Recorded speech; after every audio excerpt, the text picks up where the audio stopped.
Bueno, vamos a continuar con nuestro capítulo 21. Vemos que Dios,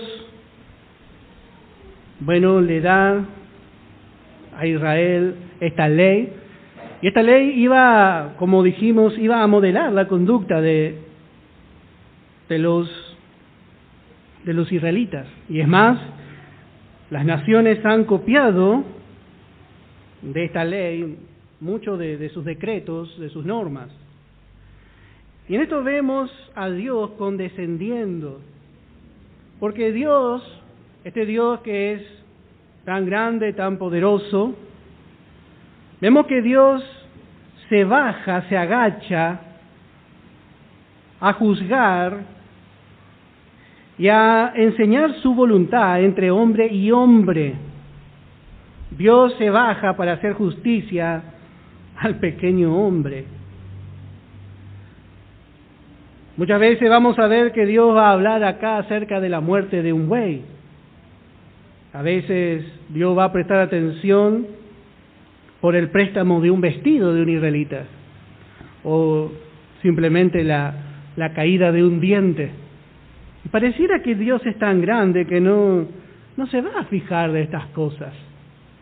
Pero vemos a Dios que se baja, Él atiende realmente a su creación, a toda su creación. En el Salmo 113, en el verso 6, Salmo 113 en el verso 6, podemos leer desde el verso 5 también. Y dice, ¿quién como Jehová nuestro Dios, que se sienta en las alturas, que se humilla a mirar en el cielo y en la tierra? Este es nuestro Dios, que Él está sentado allí en el tercer cielo, en gloria y majestad. Él no tiene necesidad de nada, pero Él se humilla, hermano, a mirar aquí a la tierra, a los hijos de los hombres. Él se humilla, hermano.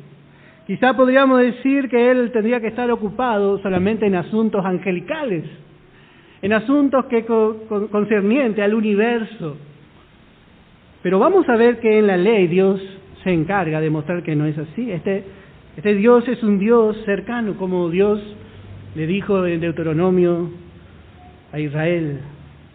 Él hace justicia y juicio en toda su creación, en toda su creación.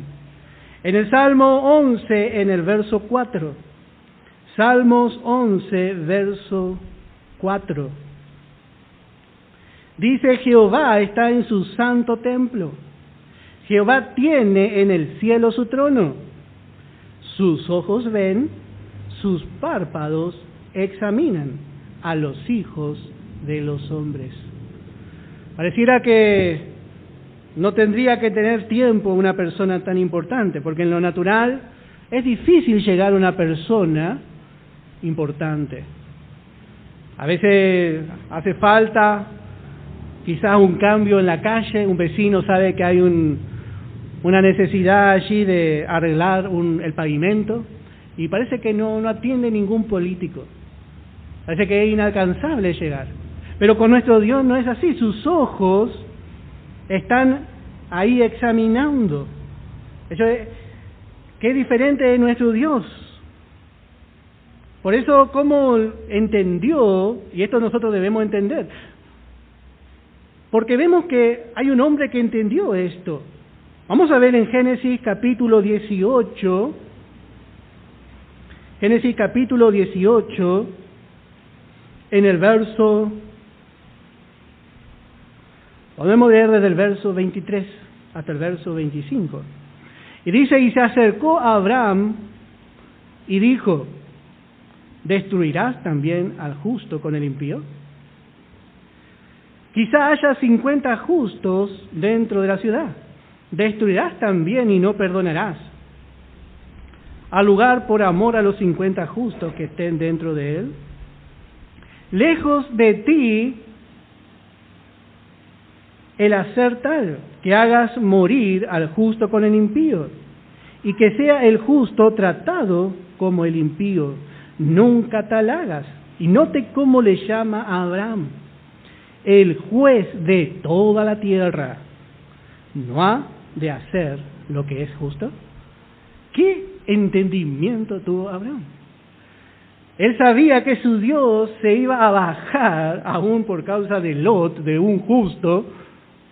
Ese justo estaba allí en Sodoma, pero igual él se iba a bajar a hacer justicia. Él es el juez, hermano, de toda la tierra. ¿Y cómo él entendió para poder interceder por Lot? Porque él no intercede sobre la base de la justicia de Lot, sino que intercede sobre la base de que Dios es justo. Él confía en la justicia de Dios, por la cual Lot también es llamado justo. Él es el juez de toda la tierra. Y así es, con la iglesia también Dios hace justicia. Dios es el juez de toda la tierra. Dios es el juez justo. Por medio de Jesucristo, el juez de la iglesia, Dios hace justicia. Pero aún Dios hace justicia, como hemos visto en su creación. En Hebreos capítulo 12, en el verso 23, acá hay otra declaración también muy hermosa. Dice: a la congregación de los primogénitos que están inscritos en los cielos, a Dios el juez de todos. Dios el juez de todos. O sea que todos pueden ir a pedir justicia a Dios. Aún Dios está sobre aquellos que todavía no recibieron a Jesús. Usted ve que hay cosas que pasan en el mundo y parece que no hay justicia. Pero hermano, dice Dios es el juez de todos. Y Dios, sobre esa base de justicia, un día también va a juzgar al mundo. Porque Él es el juez. En el Salmo 58, en el verso 11, dice: entonces dirá el hombre, ciertamente hay galardón para el justo. Ciertamente hay Dios que juzga en la tierra. Israel en un momento se olvidó de que Dios hacía justicia. Vamos a ver cómo Dios le empezó a enseñar cómo tenía que tratar al extranjero, cómo tenía que hacer con la viuda, con el huérfano. Entonces Israel se inclinó totalmente a la injusticia. Y en ese momento nosotros estudiamos en Isaías, Dios sale al encuentro de su profeta y le dice: decile al justo que le va a ir bien. El justo. Y acá se refiere a ese. Entonces dirá el hombre, el justo: ciertamente hay galardón, dice. Ciertamente hay Dios que juzga en la tierra. Dios es el juez, hermano. Dios está haciendo. Él es realmente el que regula el movimiento de todos los astros que hay en los cielos.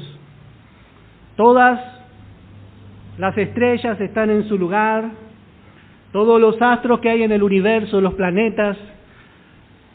El hombre sale con que todos los días un meteorito va a chocar contra la Tierra. Pero Dios es el que controla todo, y Dios es el que se humilla también a controlar aquí en la tierra los hechos de los hombres. Ese es nuestro Dios. Y para poder ver un poquito mejor, vamos a ver en el Evangelio de Mateo capítulo 10, en el verso 29. Evangelio de Mateo capítulo 10, en el verso 29. Y dice: ¿no se venden 2 pajarillos por un cuarto? Con todo, ni uno de ellos cae a tierra sin vuestro Padre. Pues aún vuestros cabellos están todos contados. Así que no temáis, más valéis vosotros que muchos pajarillos. Note qué manera de explicar que tiene el Señor. A veces ni sabemos en el monte las aves cuando mueren, pero Dios tiene en cuenta, Dios en cada asunto, en cada detalle de su creación está. Y este mismo verso Lucas lo explica mejor, hay una explicación mejor. Vamos a ver en Lucas capítulo 12, en el verso 6. Lucas capítulo 12, en el versículo 6. Dice, ¿no se venden 5 pajarillos por 2 cuartos? Con todo, ni uno de ellos está olvidado delante de Dios. Dios no se olvida de ellos. Está ahí enjaulado para la venta, pero dice, con todo, ni uno de ellos está olvidado delante de Dios. Y dice el verso 7, pues aún los cabellos de vuestra cabeza están todos contados. Note en el detalle que Dios entra. Y en esto encontramos que Dios es así porque su justicia es perfecta. Si Dios no fuera así, Él sería imperfecto en su justicia. Su justicia que es imparcial, sin acepción de personas, que trata al hombre y trata al pajarillo con justicia, que se fija en un rey, pero también se fija en un pobre si se le cae un cabello. Ese es nuestro Dios en su justicia, y ese Dios es el que nosotros debemos ver, porque muchas veces parece que se opaca, parece que se confunde un poco lo que es nuestro Dios. Pero esa es la justicia de nuestro Dios. Y lo que encontramos en este capítulo en adelante, como hemos dicho, por un lado encontramos la preciosa, la gran justicia de Dios. Pero también, como hemos dicho, hermano, también encontramos que toda esa ley, esos decretos, está mostrando la condición depravada del hombre. Porque la ley es como si Dios nos contase, mire, el hombre es así, y empieza a dar todos estos decretos. Cada mandamiento está hablando y está describiendo al hombre viejo en nosotros. Por eso cuando habla de los crímenes, cuando habla de los mandamientos, está mostrando la tendencia que está en usted y en mí. Realmente es a veces muy duro reconocer a nuestro hombre viejo. Quisiéramos decir, más vale que somos buenos, buenitos. Hay una horrible depravación en la carne, hermano. Hay una horrible y profunda depravación en la carne. Y en la ley está vista en cada paso. Muchos vamos a ver que Dios va a decir muchas cosas, hermano, ahora. Y muchos de nosotros vamos a tener la tendencia de decir, no sé por qué Dios dice eso, yo jamás haría eso. Todavía no conocemos nuestra carne. Muchos dicen así, pero vamos a ver que no es así. A medida que vayamos conociendo al Señor, es mejor reconocer que en nuestra carne no hay nada bueno. En Segunda de Reyes tenemos a un hombre, Eliseo le profetizó. Segunda de Reyes capítulo 8, vamos a leer en el verso 12.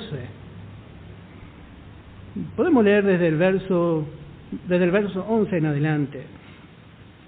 Y el varón de Dios le miró fijamente y estuvo así hasta hacerlo ruborizarse. Luego lloró el varón de Dios. Entonces le dijo a Asael, ¿por qué llora mi señor? Y él respondió, porque sé el mal que harás a los hijos de Israel. A sus fortalezas pegarás fuego, a sus jóvenes matarás, y abrirás el vientre a sus mujeres que estén encintas. ¿Notéis lo que le profetizó el profeta a este hombre? Y note la reacción de Asael. Y Asael dijo, pues, ¿qué es tu siervo, este perro, para que haga, acá nuestra versión dice tan grandes cosas, pero otra versión dice cosas tan horrendas? Yo no voy a hacer que soy acaso un perro para hacer eso. Y respondió Eliseo, Jehová me ha mostrado que tú serás rey de Siria. Note que este hombre, cuando Eliseo le dice esto, dice, yo no soy capaz de hacer eso. ¿Acaso yo soy un perro? Dice. Pero así también es muchas veces nuestra reacción cuando la palabra nos muestra la maldad que hay en el hombre viejo. Nosotros demasiado queremos confiar en nuestra carne. Ay, yo nunca voy a hacer, yo nunca haría semejante cosa. Pero, hermano, nosotros somos la circuncisión, los que en espíritu adoramos a Dios, no teniendo confianza en nuestra carne. Así dice Filipenses, capítulo 3, verso 3. No tenemos confianza en nuestra carne. Confiar en la carne es como dejarle a un zorro el cuidado de la gallina. ¿Quién haría eso? Bueno, hermano, así es nuestra carne. Todavía no hemos conocido muchas veces el abismo profundo que hay dentro de nosotros. Pero la palabra nos enseña, vamos a ver en Jeremías capítulo 17, en el verso 9. Dice, engañoso es el corazón más que todas las cosas, y perverso, ¿quién lo conocerá? Nuestro corazón no es bueno. Nuestro corazón no es bueno. Dice que es engañoso. Nos engaña. Porque hay veces que estamos prestos a hacer el bien. Y decimos, yo soy una buena persona. Y por ahí vemos a una persona que hace el bien y ya queremos confiar ya también. Pero dice que el corazón es engañoso. Y dice Dios más que todas las cosas. Así es nuestro corazón. ¿Y quién lo conocerá? Yo, Jehová, que escudriño la mente, que pruebo el corazón, para dar a cada uno según su camino, según el fruto de sus obras. Note que Él es juez justo, porque Él ve, delante de Él todas las cosas están abiertas. Él puede hacer justicia, y es lo primero que nos muestra en que nosotros, nuestro corazón no es bueno. Tenemos una vieja creación, y esta condición en el hombre no tiene remedio, hermano. Nosotros a veces queremos confiar, decimos, solamente les falta aceptar a Cristo, decimos. Pero no, le falta todo. Si no aceptó a Cristo, hermano, no hay ni un lugar, ningún pedacito chiquitito en el que podamos confiar directamente, por más que usted diga, es una buena persona. No. La palabra nos enseña, vamos a ver en Proverbios capítulo 28, en el verso 26. Dice, el que confía en su propio corazón es necio. El que confía en su propio corazón es necio. Mas el que camina en sabiduría será librado. No podemos nunca apoyarnos en nuestras buenas intenciones, en las intenciones del hombre viejo. Porque dice que vamos a ser necios. El que confía en su carne o en la carne ajena, ¿es así? Bueno, lo que vamos a ver, hermano, en todos estos capítulos que vamos a leer de ahora en más, vamos a conocer inequívocamente la inclinación del hombre viejo, su grosería, su costumbre corrupta.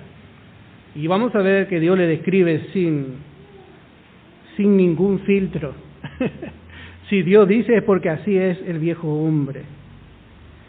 Bueno, vamos a ver, como dijimos, la primera parte nos habla de las leyes sobre los esclavos. Había 4 formas en la que un israelita llegaba a ser esclavo. Había 4 formas en las que el israelita llegaba a ser esclavo, o más bien, vamos a ver que hay una diferencia entre esclavo y siervo. Hay una diferencia muy pronunciada entre un esclavo y un siervo. Porque los esclavos eran tomados por las naciones que conquistaban sus tierras. Los esclavos mayormente eran robados o eran el fruto de las conquistas o de las guerras de otras naciones. Y esos esclavos eran tratados como nada. No tenían derecho. Su vida no valía nada. Y había siempre un abuso sobre aquellos que eran esclavos.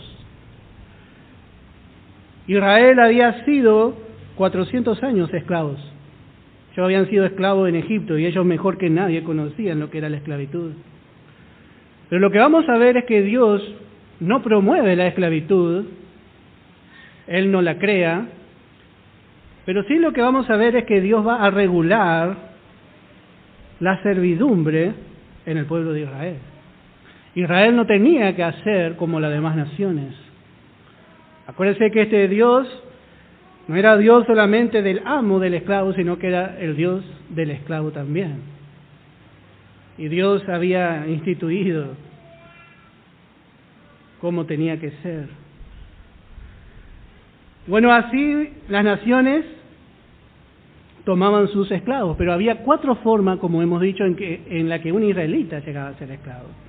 Primeramente, la primera forma era debido a su extrema pobreza. Era muy pobre, entonces se vendía como siervo de su hermano, como un empleado, bajo un contrato. Y Dios había, como vamos a leer más adelante, Dios había establecido también un término, 6 años era el máximo que podía servir. No podía el hombre venderse por toda su vida, a no ser que pase algo como vamos a ver más adelante también. Porque la vida, Dios estaba mostrando que la vida del hombre le pertenecía a Dios. Entonces no podía ser esclavo para siempre, a no ser que haga algo, como vamos a ver también. Dios dijo 6 años. Y vamos a ver en Levítico,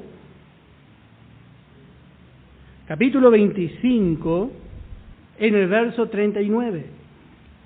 Y cuando tu hermano empobreciere, estando contigo, y se vendiere a ti, no le harás servir como esclavo. Como criado, como extranjero estará contigo, hasta el año del jubileo te servirá. Entonces saldrá libre de tu casa, él y sus hijos consigo, y volverá a su familia, y a la posesión de sus padres se restituirá. Bueno, acá vemos que en sí esta servidumbre era una manera de socorrer al más pobre. Iba, entonces su familia seguía comiendo, porque se ponía al servicio de su hermano. Se vendía como siervo. Y así esto es por su propia pobreza. Porque era pobre, hasta que por lo menos pueda valerse por sí mismo. Era más bien como una ayuda. Bueno, también había otra manera en que podía ser esclavo, o siervo más bien, como hemos dicho, hay una diferencia. En este caso, una mujer, un padre podía vender a su hija como sierva en un lugar. Pero esto con la condición y con la intención de que se case en esa familia. Dios también había dado esa salida.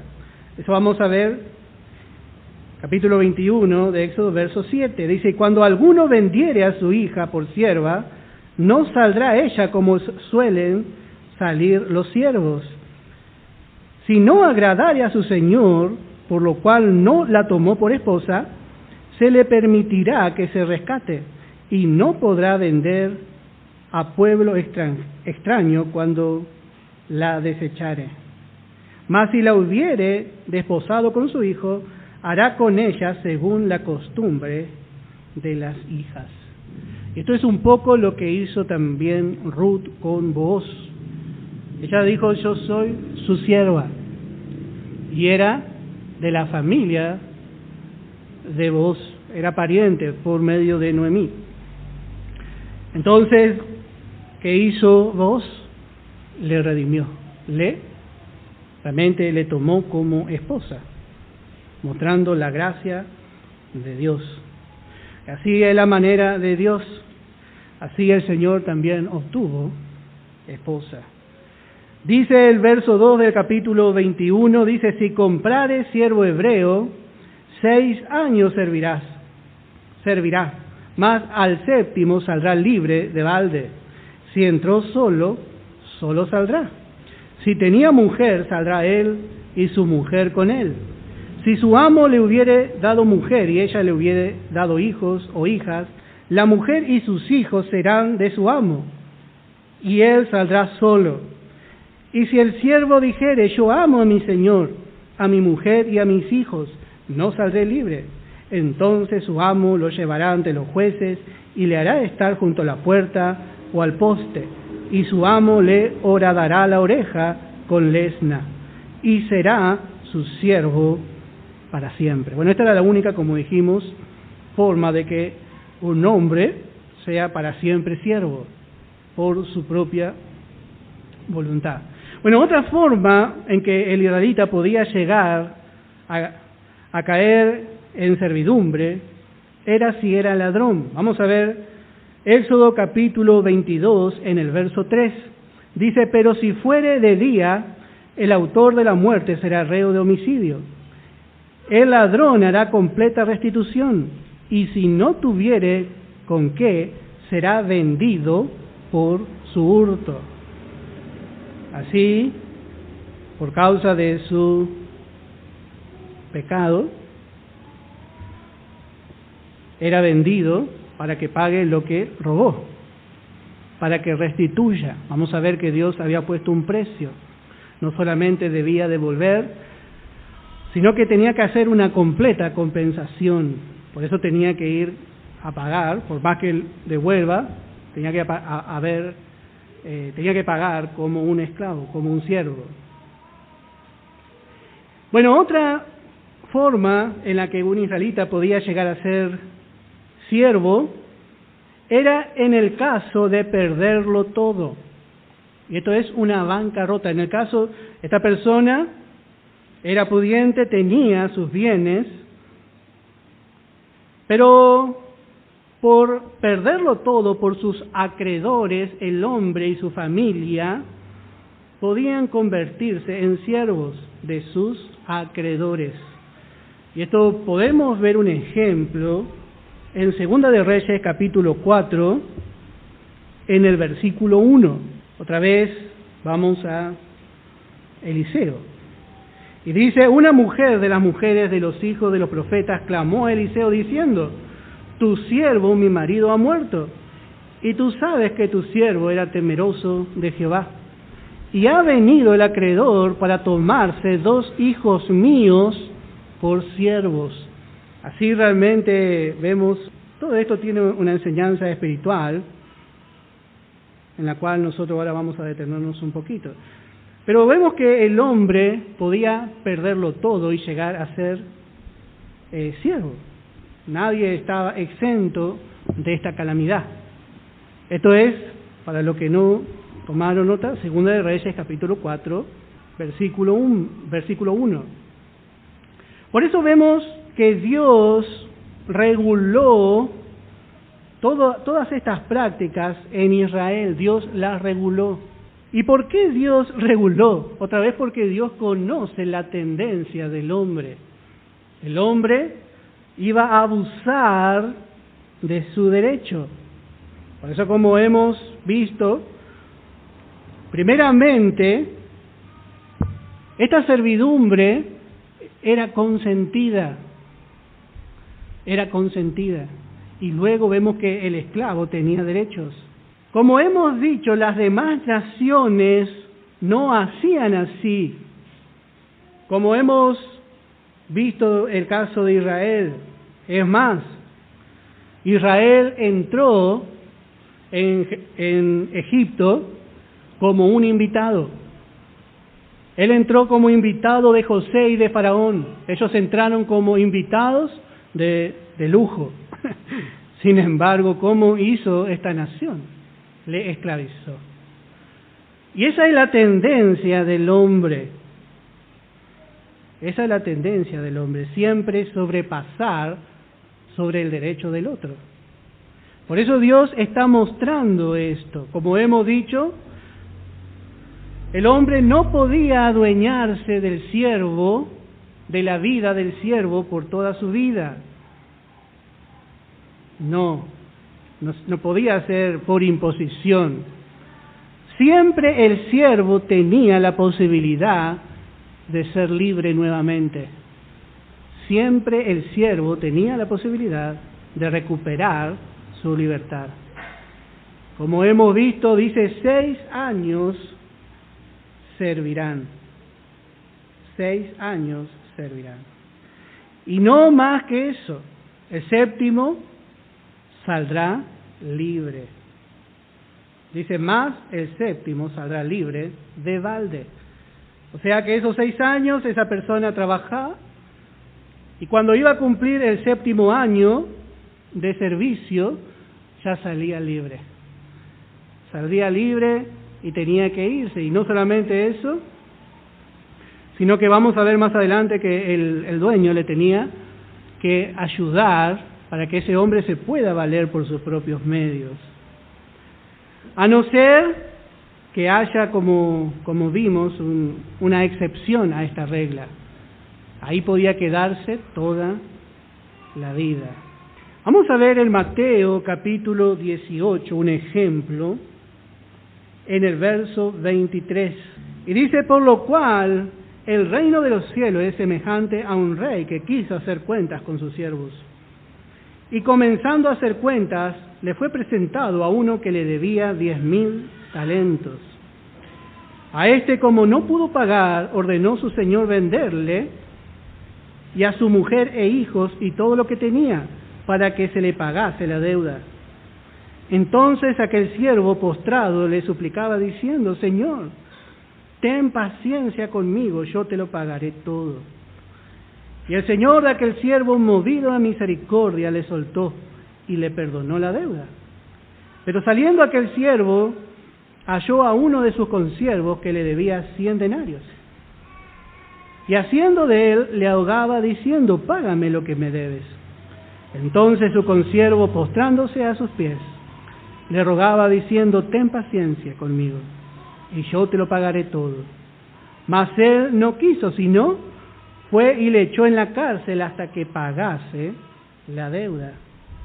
Viendo sus consiervos lo que pasaba, se entristecieron mucho y fueron y refirieron a su señor todo lo que había pasado. Bueno, así vemos como nos muestra que realmente Dios no se equivoca, la tendencia del hombre. Porque este gran Señor nos habla de Dios, cómo Dios actúa. Este gran Señor actuó con misericordia. Pero vemos que este hombre que realmente tenía mucho menos que perdonarle a su prójimo, no hizo misericordia, porque la inclinación del hombre es realmente es ser cruel con su prójimo. Por eso Dios estableció así. Y lo primero que encontramos es que el hombre La primera enseñanza que encontramos es que el hombre nace bajo esclavitud. El hombre nació bajo la esclavitud del pecado. Vamos a ver en Proverbios capítulo 5, en el verso 22. Dice: prenderán al impío sus propias iniquidades, y retenido será con las cuerdas de su pecado. Bueno, así vemos que es el hombre. El hombre ya nace atado bajo una esclavitud del pecado. Está retenido con cuerdas bajo pecado. Aunque el hombre no quiera aceptar que es esclavo y diga yo soy libre, pero el hombre es esclavo. Está bajo una cuerda de pecado en la cual solamente Dios le puede librar. En el Evangelio de Juan, capítulo 8, en el verso 34, dice: Jesús le respondió: de cierto os digo que todo aquel que hace pecado, esclavo es del pecado. Y así es el hombre. El hombre está en esclavitud, pero el Señor vino a traerle libertad. El Señor vino a traerle libertad. Ahora, cuando nosotros estábamos en esa esclavitud, bueno, nosotros obligatoriamente teníamos que servir al pecado. El pecado no le pregunta a usted, ¿quiere pecar? Hasta ahora mi carne nunca me preguntó a mí si quiero pecar. Me lleva cautivo y me somete para que yo sea su siervo. Así es, bajo la esclavitud. Pero vamos a ver cómo esto cambia, porque nosotros hemos sido comprados por Jesucristo. Vamos a ver en Romanos capítulo 6, en el verso 16. Dice: ¿no sabéis que si os sometéis a alguien como esclavos, para obedecerle sois esclavos de aquel a quien obedecéis, sea del pecado para muerte, o sea de la obediencia para justicia? Pero gracias a Dios que aunque erais esclavos del pecado, habéis obedecido de corazón aquella forma de doctrina a la cual fuisteis entregados. Y note esta frase del verso 18: y libertados del pecado, vinisteis a ser siervos de la justicia. Así pasó con nosotros. Así pasó con nosotros. Cuando aceptamos a Jesús en nuestro corazón, dejamos de ser esclavos y ahora somos siervos. Y note que aquí Pablo justamente hace una diferencia entre la palabra esclavo y siervo. De esclavo pasamos a ser siervo. Porque dice que el siervo fue libertado. Así fue con cada uno de nosotros. Hemos sido hechos libres a través de Jesucristo. Hoy somos siervos de Cristo. Por eso vemos que en Israel no eran tratados como esclavos, sino como siervos. Vamos a tomar un pequeño recreo y vamos a continuar.